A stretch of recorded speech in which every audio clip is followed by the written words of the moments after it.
The rain fell relentlessly on the ancient stones of Mesopotamia, a constant reminder of its watery embrace. For millennia, this land, cradling the earliest civilizations, knew only cycles of abundance and devastation, dictated by the capricious flow of the Tigris and Euphrates. The stories told around flickering fires weren't just tales. They were survival guides etched in memory, passed down through generations. And at the heart of many of those stories was a single, devastating event, the Great Flood. It's a narrative familiar to almost everyone: Noah, the Ark, and humanity spared from utter annihilation. But where did this story truly originate? How did it take root in cultures separated by vast distances and countless years? The echoes of this tale reverberate across continents and millennia, appearing in variations within the myths of Sumeria, Babylonia, and even ancient India. The sheer ubiquity of a flood myth begs the question: is it merely a shared human fear, a response to the unpredictable power of nature, or does it represent something deeper, a collective memory of a catastrophic event that shaped the course of civilization? Consider the ruins scattered across this landscape, silent witnesses to vanished cities, swallowed by the rising waters. The Mesopotamian plains themselves are testament to this reality. Geological surveys reveal a history marked not just by fertile harvests, but also by repeated cycles of flooding, far exceeding typical seasonal rainfall. Layers of sediment, thick with mud and debris, build upon each other like the pages of a watery chronicle, documenting immense inundations that reshaped the land and challenged early settlements. These aren't isolated events. They represent sustained periods of intense flooding, significantly more drastic than what we experience today. Scientists have identified distinct layers indicating sudden shifts in water levels, suggesting catastrophic breaches or overflows from ancient rivers. These deposits tell a story of landscapes dramatically altered, communities displaced, and lives irrevocably changed. Imagine the terror of watching your home, your livelihood, disappear beneath the relentless surge of water. Picture the frantic construction of makeshift boats, the desperate scramble for higher ground, and the profound sense of loss as familiar landmarks vanished forever. It's a chilling prospect, one that undoubtedly fueled the urgency of these ancient narratives. But simply understanding the geology doesn't fully explain the narrative's enduring appeal. What about the human element? Archaeological discoveries offer further clues. Sites like Jarash, in modern Jordan, reveal evidence of sudden destruction. Collapsed buildings, pottery shattered and buried beneath layers of mud, hinting at a catastrophic event that decimated the city's population. The Tell phenomenon, abandoned cities gradually covered by sediment over centuries, provides another compelling piece of the puzzle.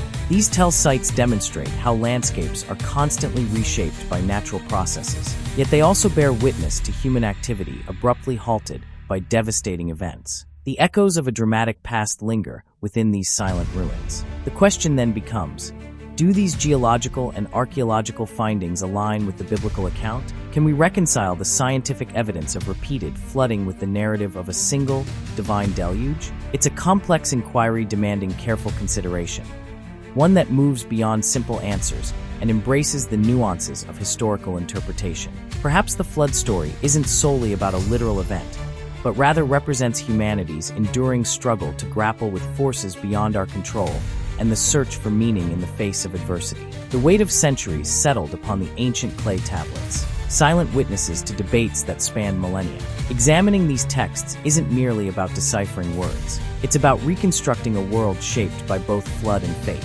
destruction and resilience. The Atrahasis epic, for example, offers a strikingly similar narrative. A god-king plagued by overpopulation and inundated by a torrential rain, ultimately saved only through divine intervention. This isn't an isolated instance. Parallels emerge across diverse cultures. Hindu myths of great floods, Greek legends of Deucalion and Pyrrha repopulating the earth after a deluge. The recurrence of this motif suggests a shared psychological response to devastating events, perhaps reflecting humanity's primal fear of being overwhelmed by uncontrollable forces. Yet, it also hints at a deeper connection, a recognition that catastrophic events can fundamentally reshape civilizations, altering belief systems and influencing societal structures. But how did these early flood narratives evolve? The Hebrew Bible's account differs significantly from the Mesopotamian versions. It emphasizes divine judgment as the primary cause, God's anger at humanity's wickedness triggering the flood. This shift introduces a theological dimension absent in earlier myths, transforming the event into a cautionary tale about moral responsibility and divine retribution. The precise dating of the biblical flood remains hotly debated among scholars. Literal interpretations often rely on geological timelines that align with the narrative. However, many archaeologists and geologists argue that such a global flood would have left vastly different sedimentary signatures, evidence largely absent from the regions traditionally associated with the event. This isn't about dismissing the Bible.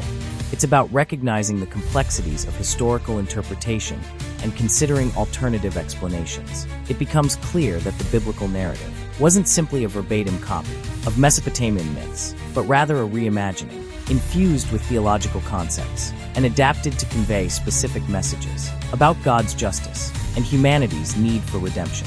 The flood transforms from a natural disaster into a divine act of judgment, highlighting the importance of moral conduct. Consider the symbolic weight of the ark itself, representing faith, obedience, and preservation in the face of overwhelming adversity. It's not simply a vessel. It becomes a powerful emblem of hope amidst despair, a testament to humanity's capacity for resilience, a characteristic deeply ingrained within the narrative. However, reducing the story solely to its symbolic meaning risks overlooking the potential historical context. Could the flood account have been influenced by actual flood events, memories passed down through generations that were then woven into a religious framework? The question remains, how much of the biblical narrative reflects lived experience, and how much is shaped by theological interpretation? The pursuit of answers demands a willingness to embrace uncertainty, recognizing that definitive proof may forever remain elusive. Perhaps the true value lies not in uncovering a single, indisputable truth, but in exploring the multifaceted layers of meaning embedded within this enduring tale, a story that continues to resonate across cultures and generations. The whispers of debate linger, a chorus echoing across centuries and disciplines. To simply declare the flood real or mythical feels overly simplistic. The evidence, like a complex mosaic, presents a more nuanced picture. Examining this from a scientific perspective reveals recurring patterns of catastrophic flooding in the Mesopotamian region, corroborated by sediment analysis and geological records. Yet, these events don't neatly align with the biblical narrative's timeframe or scope. The challenge lies in bridging the gap between natural processes and theological interpretation. Are we seeking to reconstruct a literal historical event, as described in Scripture, or are we attempting to understand the meaning behind the story, its symbolic significance and cultural impact? Focusing solely on geological evidence risks overlooking the human element, the anxieties, beliefs, and communal memory that shape the narrative's origins. Consider the role of oral tradition. Before written records, stories were transmitted through generations by word of mouth, subject to embellishment, adaptation, and ultimately change. It's entirely plausible that the flood story evolved over time, incorporating elements from various cultural traditions and reflecting the changing needs and concerns of its tellers. Comparative mythology offers invaluable insights. Examining flood myths across diverse cultures, from ancient Greece to India, reveals striking similarities in themes and motifs. A catastrophic event, divine intervention, and the subsequent repopulation of the earth. These parallels suggest a shared psychological response to devastating events, a universal human need to explain chaos and find meaning in destruction. However, simply identifying common threads doesn't fully explain the specific details within the biblical account. Why this particular narrative? What were the driving forces behind its development and transmission? Some scholars posit that it served as a powerful tool for establishing monotheism, emphasizing God's absolute sovereignty and judgment over competing deities. The question of scale also remains contentious. A truly global flood, as described in Genesis, would have left an indelible mark on the planet's geology, a layer of sediment spanning continents. Yet, such widespread evidence is largely absent from the geological record, prompting skepticism among many scientists. Perhaps a more localized, albeit devastating, flood event, concentrated within specific river systems, served as the inspiration for the biblical narrative. This wouldn't necessarily negate the story's spiritual significance. Rather, it could explain how a tangible historical experience was transformed into a potent theological allegory. Ultimately, did the Great Flood really happen? Question may not have a definitive answer. The available evidence points to significant flooding events in Mesopotamia, but the scope and timing of these events remain subject to debate. The true value lies not in finding a single, conclusive truth, but in appreciating the complex interplay between faith, history, and human interpretation. recognizing that stories often hold more significance than verifiable facts. The persistent questions remain, not about if a flood occurred, but how it shaped human understanding and belief, shifting our focus from literal interpretation to examining the narrative's function within its historical context. Unlocks new avenues of inquiry. The story isn't simply a record of events. It's a carefully constructed framework designed to convey profound theological truths about humanity's relationship with God, morality, and divine justice. Exploring the broader cultural landscape reveals that similar narratives of punishment and renewal appear across diverse societies, mirroring a universal human need to grapple with mortality, chaos, and the consequences of transgression. These echoes suggest a shared psychological template, a way of processing traumatic experiences through symbolic storytelling. Consider the concept of cumulative mythology, where earlier myths are adapted and interwoven into later narratives, adding layers of meaning and complexity over time. The biblical flood narrative likely draws upon older Mesopotamian flood myths, transforming them to align with evolving religious beliefs and theological priorities. Examining these connections illuminates a fascinating process of cultural exchange and adaptation. The act of storytelling itself holds immense power, capable of shaping perceptions, reinforcing social norms, and fostering a sense of collective identity. The flood story, therefore, functioned as more than just a historical account. It served as a moral compass, guiding behavior, defining boundaries, and establishing a framework for ethical conduct within the Israelite community. However, interpreting the narrative solely through this lens risks overlooking the potential impact of its literal interpretation on early Jewish thought. The belief in divine judgment and the consequences of disobedience, vividly depicted in the flood story, profoundly influenced their understanding of God's character and their own responsibility to uphold moral standards. Furthermore, examining the narrative's metaphorical language reveals a rich tapestry of symbolic meaning.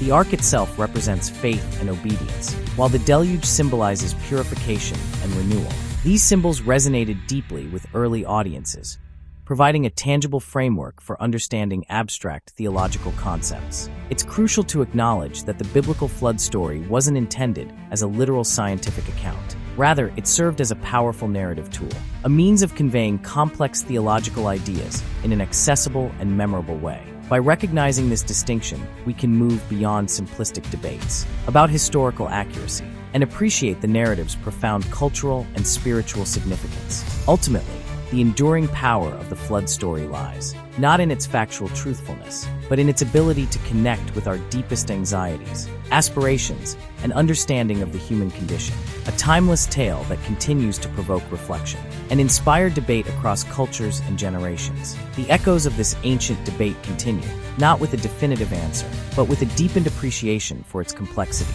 We've journeyed from examining geological evidence to exploring theological interpretations, ultimately recognizing that did the Great Flood really happen? Question isn't about establishing a single, verifiable truth. It's about understanding the multifaceted ways in which humans grapple with profound questions of existence, morality, and faith. The narrative itself has evolved over millennia, shaped by cultural exchange, religious doctrine, and individual interpretation. It's a testament to humanity's capacity for both storytelling and self-reflection, a way of confronting our fears, justifying suffering, and seeking meaning in the face of uncertainty. Perhaps the most significant takeaway isn't whether a literal global flood occurred, but rather why this particular narrative resonated so powerfully across cultures and throughout history. It speaks to a fundamental human need for explanation, a desire to understand the forces that shape our world and our place within it. The story functions as a moral allegory, a cautionary tale about hubris and disobedience, illustrating the consequences of straying from divine law. Simultaneously, it offers a narrative of redemption, highlighting God's mercy and willingness to offer salvation through faith and obedience. This duality, judgment and grace, remains a central theme within many religious traditions. Considering the narrative's enduring influence prompts us to examine how stories shape our perceptions of reality.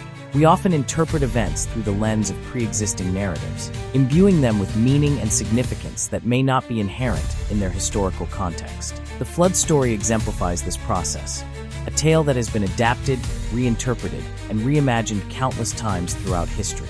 Ultimately, engaging with this narrative requires a willingness to embrace ambiguity, acknowledging that definitive answers are often elusive. Instead of seeking concrete proof, we should appreciate the richness of its symbolism and the profound questions it raises about human nature and our relationship with the divine.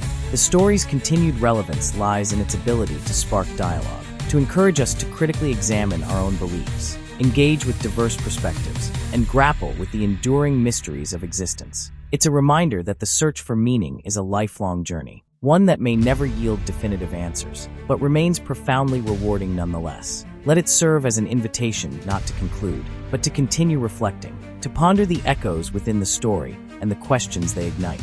This video has come to an end, but the discovery continues. Check out more content on the channel and subscribe so you don't miss what's next. Thank you for watching.